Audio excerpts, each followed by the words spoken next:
30 years of flavor, tradition and innovation. Nihonbashi, Sri Lanka's iconic Japanese restaurant, celebrated a milestone. And Chef Dharshan Munidasa, a global culinary trailblazer, shares how authentic Washoku, bold creativity and a legacy of world-class dining transformed Colombo's food scene.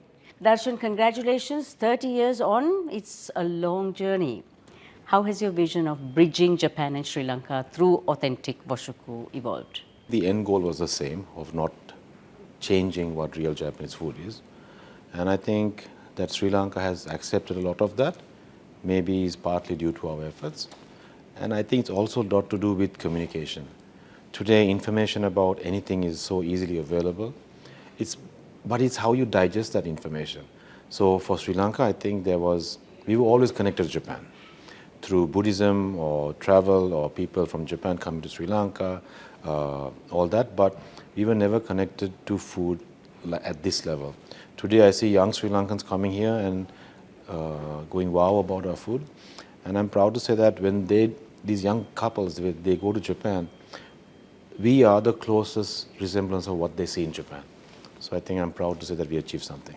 So Nihonbashi was the first Sri Lankan restaurant to be on Asia's 50 best list.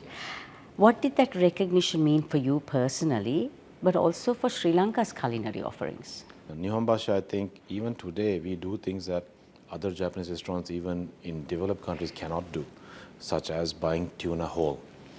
The ability to do that stems from the fact that we are in Sri Lanka where we catch tuna, and I think it's our commitment trying to get the best possible fish onto our plates. Ingredients availability is key. I mean, there's no use being on Asia's 50 best list when you import everything from somewhere and just plate it up in a city. Food is more connected to nature, to the land, to the sea, and I think like Buddhism, the DNA of Washoku I brought in and adapted in Sri Lanka. So I think from a Japanese restaurant being on that list, I am more proud that I achieved that with a lot of Sri Lankan ingredients. Why has authenticity remained your sort of uncompromising principle, even though it may not be the most popular to do commercially? In a way, I'm a purist, so much so that I never served Ministry of Crab dishes, even before Ministry of Crab existed, in Nihonbashi. I did serve our crabs, at the best quality ones, as a special dish at Nihonbashi. That's how I learned about the crabs in Sri Lanka. But I never tried to dabble in what we have today at MOC. If I had done that and been a non-purist and treated Nihonbashi as a restaurant with just a name and a kitchen and tables and chairs, I would have never been able to carve MOC out of my restaurant side. So being a purist is one, and I think studying in America helped me understand what I should not do. I saw so much funny Japanese food. I mean, I have a list of dishes and photographs of food and even books just in the section saying things that I will never ever serve. Sometimes it's insulting to see a sacred food genre taken down to kindergarten level and messed up so much. But Japanese food is pure. It's ingredient based. And I think that discipline in me was able to carve Ministry of Crab, even Carne Diem. I'm very strict about ingredients. Let me stand out by being real. And I think I kept on to my beliefs. Speaking of ingredients, how do you manage to balance Japanese cuisine with locally available ingredients? How do you do that? Yes, we need soy sauce. Yes, we need miso. But we also have, Japanese food uses amazing salts from Okinawa and stuff like that. We have as good salt from the south. Sun-dried Indian Ocean sea salt we are proud to use. Sri Lanka exports tuna to Japan. We grabbed one of those tuna on the way to Tokyo to this restaurant. So yes, we got really good tuna. The oceans around us are warmer than northern Japan or southern Africa, South Africa, Mediterranean seas. So the tuna does not carry much fat. But I'm serving the closest, best ingredients to this in this restaurant. And I think at the heart of Japanese cuisine, that is also key, that you use seasonal ingredients and local ingredients. What is the ripple effect you have with Ministry of Crab and Kama Sutra when you had it? Ministry of Crab was an ingredient journey. I had walked enough in Sri Lanka to appreciate what's available locally, the local catches of tuna, crabs, lobsters, prawns. I've tried everything. I've put fish tanks, I've put fish in there, groupers in there, prawns in there. And I think Ministry of Crab was a disciplined play on a single ingredient. Kama Sutra was my other half. If I'm half Japanese, half Sri Lankan, that restaurant was that other half. But Kama Sutra also brought in the discipline of ingredients, recipes. For instance, kottu roti was measured of the carb and the protein ratio was consistent. At that time, I think it was interesting because I brought both sides of me onto two restaurants, and Ministry of Crab celebrated our most expensive ingredient. You've done quite a bit here at the new Nihonbashi, so to speak, at Port City. How do these reflect the next chapter of your journey of Nihonbashi? While we were negotiating for this location, this space, I got an email from the Japanese embassy that I was to be conferred the Order of the Rising Sun. That email was a very important email, humbled to have got it, but at the same time it did put pressure to make this worthy of that. This was going to open right after that, so I went back to the drawings and changed a few things just to make sure that I'm doing something worthy of that recognition.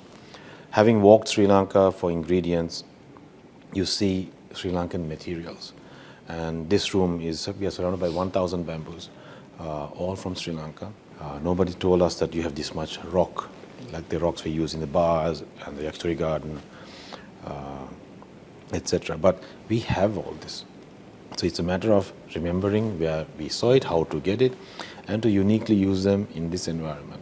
Here we expanded that to the private rooms. We even made sure that each room was unique and totally not connected to each other, but connected to the roots of Japanese design. And all Sri Lankan material. Some of your dishes, original dishes, have become signature items in your menu. How do you balance authenticity and innovating? So most of the dishes, although they are not Japanese restaurant, you wouldn't see it in any other Japanese restaurant. Tensai temaki, olive oil kake taicha, shirunashi ramen. But all these names are Japanese. And you tell this to a Japanese, they would understand what it's going to be. So it's something, the deep value or the core ingredient methodology of each dish is in the name, and people can relate to it. So a Japanese would be able to understand these dishes much more, although it's something that doesn't exist somewhere. So therefore it becomes a new Japanese dish and not necessarily fusion. Being conferred the Order of the Rising Sun, it's very prestigious and a rare honor. How has that recognition actually influenced your journey? We are humbled to have received it. At the same time, we need to do more. Not in trying to get the next award or anything like that, but yes, we were worthy of receiving it, but now in our mind, we never did it to receive it. Now that we received it, we are trying to make what we do now worthy of that. So it's a journey that keeps on going and trying to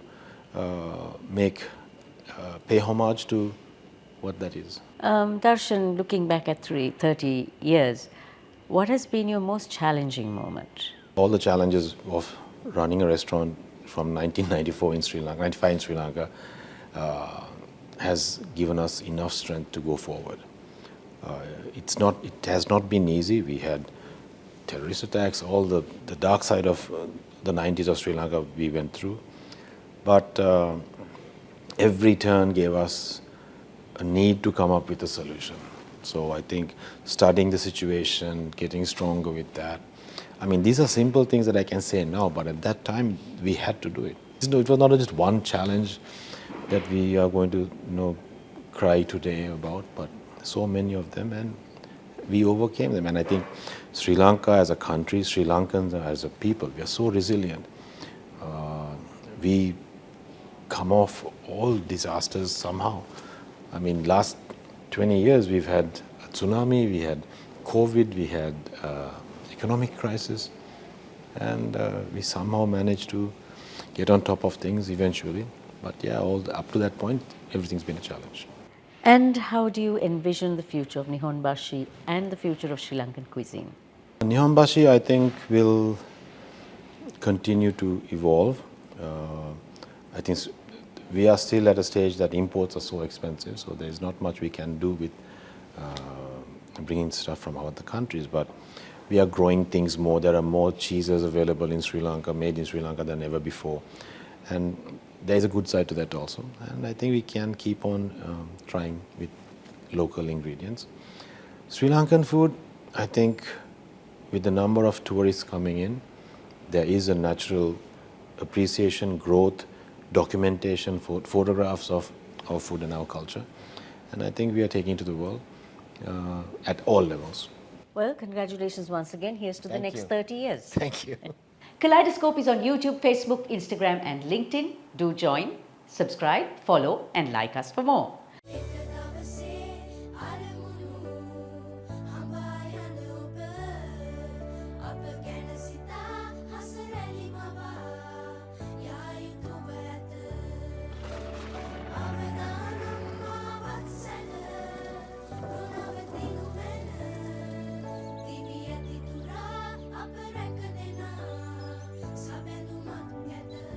You focus on your goals. We will take care of the risks. Silly Life.